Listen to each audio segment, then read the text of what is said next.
Hello, Trey Ratcliff here with an Aurora tip video for you.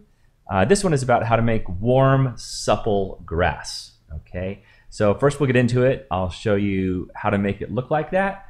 And then I'll talk a little bit about the reasons why I want to do this. I think it actually has some scientific, anthropological meaning behind it. Okay, not to get too scientific or deep, but let me get into it here. Now, this is a photo I took very recently. It's autumn here in New Zealand. By the way, you guys should come out to our autumn workshop sometime. All right, we do one of these per year. Run around with me, we take photos, I show you all my favorite spots around New Zealand, and then we of course do a lot of editing in Aurora HDR. Of course, come on. So this is what happened after I just brought it in. Okay, these were made out of 3 photos, okay, but you can also do it out of a single RAW. And you can see that Aurora HDR has already recovered the sky really nicely. Like, look how blown out the sky was in the clouds. And it really balanced all the colors and made this red tree pop a lot more. Okay, I haven't made any adjustments. That's sort of automatically what happens. Okay, now I'm going to go ahead and do a little HDR Enhance here. These are things I do on every photo. If you've seen my other videos, you know I do this all the time. A little HDR Enhance and a little bit of Smart Tone. Okay, but now we're going to make the grass feel really more supple, more soft. Okay.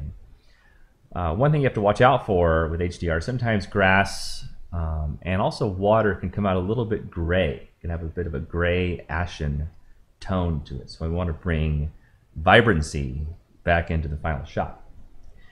I'm going to click here to add a layer, okay, add a new adjustment layer, because I only want this done to the grass area, okay. So to make these adjustments, go down here to Image Radiance. And notice that as I crank this up, the grass gets really glowy, right? You may not want to go up too high because it's a little bit too glowy. You know, like the cover of some bodice ripper romance novel. You may not be into that. So increase it, you know, up a little bit. I might pull up the shadows just a little bit to make it a little bit brighter. And then increase the vividness here, okay? That vividness really makes it green. Now, what I've done here is I made it like quite electric green. I've gone a little over the top, but I'm going to paint it in and then we'll dial it back as needed. Okay. And if you look at the before and after, you can look at the image radiance, turn that on and off, that little eyeball. Also, check out that willow tree, that weeping willow tree, and the red tree for that matter. You can see how much it's popped those.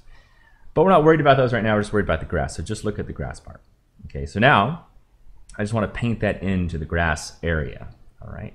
So I'll go over here and I will press B for my brush. I'll make my brush a little bit bigger. And by default, I'm going to brush through at 100%. Now, as soon as I click, you'll see everything goes away. And now I'm kind of painting in that nice, vibrant green color. Isn't that nice and inviting? Okay. If you want to see where you painted and where you haven't, you can always click up here on the mask.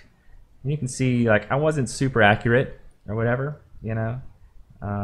Close enough. Close enough for government work, as they say. So now, as you can see, that's quite vibrant and alive. Now I can continue to make changes, right? And you see, like, if I drop down the image radiance, it goes away. I bring it back up, it looks good. I can increase the vividness way high and make it completely like there's been some sort of nuclear spill on this little farmland. So I just want to just do just a little bit here, okay?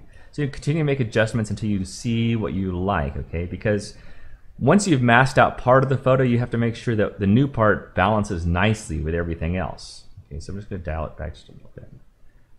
Nice and alive. You can also adjust the warmth if you want to, cooler or warmer. Usually warmer looks good. This trick also works, by the way, with beach sand. If you notice, sometimes if you take pictures of beach sand, it can look a little bit gray and not so great. So it's nice to come in here and like warm it up again, because it's where people are going to be walking.